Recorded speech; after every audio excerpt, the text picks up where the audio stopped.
ഇങ്ങോട്ട് ബന്ധം മുറിച്ചാലും ശരി, പലരും എന്നോട് നല്ലോണമല്ല അതുകൊണ്ട് ഞാൻ അങ്ങോട്ടും അങ്ങനെയേ നിൽക്കൂ എന്ന് പറയുന്നുണ്ട്. അത് ശരിയല്ല. നബി സല്ലല്ലാഹു അലൈഹി വസല്ലം പറഞ്ഞത് ലൈസൽ വാസിലു ബിൽ മുകാഫി വലാകിന്നൽ വാസിൽ അല്ലദീ ഇദാ ഖതഅത റഹിമുഹു വസലഹ. പ്രത്യുപകാരം ചെയ്യുന്നവൻ കുടുംബബന്ധം ചേർക്കുന്നവനല്ല. എന്നെ കല്യാണത്തിന് വിളിച്ചില്ല അതുകൊണ്ട് ഞാനും അയാളെ കല്യാണത്തിന് വിളിക്കൂല. എന്നെ നോമ്പുറക്കാൻ വിളിച്ചില്ല അതുകൊണ്ട് ഞാനും നോമ്പുറക്കാൻ വിളിക്കൂല. അവർ എന്നെ സഹായിച്ചില്ല അതുകൊണ്ട് ഞാനും അവരെ സഹായിക്കൂല. അങ്ങനെയല്ല. റസൂലുള്ള പറയാണ്, പ്രത്യുപകാരം അത് ബന്ധം ചേർക്കലല്ല. ഇങ്ങോട്ട് മുറിച്ചാലും അങ്ങോട്ടുള്ള ബാധ്യത നിർവഹിക്കലാണ് ബന്ധം ചേർക്കൽ. ഒരിക്കൽ നബി സല്ലല്ലാഹു അലൈഹി വസല്ലമയുടെ അടുക്കൽ ഒരു വ്യക്തി വന്നു. അബൂ ഹുറൈറ റളിയല്ലാഹു അൻഹു പറയാണ്, അന്ന റജുലൻ ഖാല യാ റസൂലല്ലാഹ് ഇന്ന ലീ ഖറാബ. എല്ലാവരും പറയാറുള്ളൊരു വാക്ക്. ആ വ്യക്തി പറയാണ്, റസൂലേ, എനിക്കൊരു കുടുംബക്കാരനുണ്ട്. അസ്ലുഹും വയഖ്തഉനി. ഞാൻ അവരുമായി ബന്ധം ചേർക്കും, പക്ഷേ എന്തെങ്കിലും പേര് പറഞ്ഞ് അവരെപ്പോഴും എന്നോട് ബന്ധം മുറിക്കും. വ ഉഹ്സിനു ഇലൈഹിം. ഞാൻ അവർക്ക് നല്ലതേ ചെയ്തു കൊടുക്കും, പക്ഷേ വയുസീഊന ഇലയ്യ. അവരെന്നോട് മോശമായിട്ടേ പെരുമാറും. വ അഹ്ലുമു അൻഹും. ഞാൻ അവരുടെ കാര്യത്തിൽ അങ്ങേയറ്റം ക്ഷമിക്കും.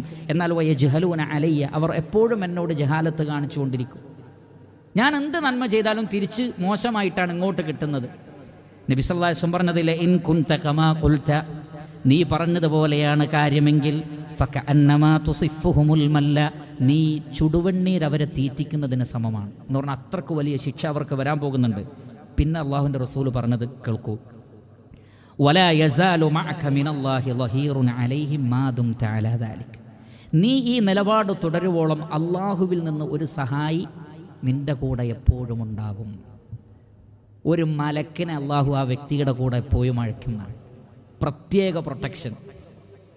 അവർക്കെതിരിൽ നിന്നെ സഹായിച്ചുകൊണ്ട് അവരുടെ ഉപദ്രവത്തിൽ നിന്ന് നിന്നെ പ്രൊട്ടക്റ്റ് ചെയ്യാനും നിന്നെ സഹായിക്കാനും ഒരു ലഹീറിനെ, ഒരു സഹായിയെ അള്ളാഹു നിനക്ക് അയച്ചു തരും.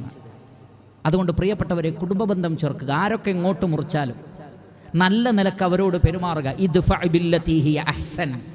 തിന്മയെ നന്മ കൊണ്ട് നേരിട്ടോളൂ. അള്ളാഹുവിൻ്റെ സഹായവും പ്രൊട്ടക്ഷനും ഉണ്ടാകും.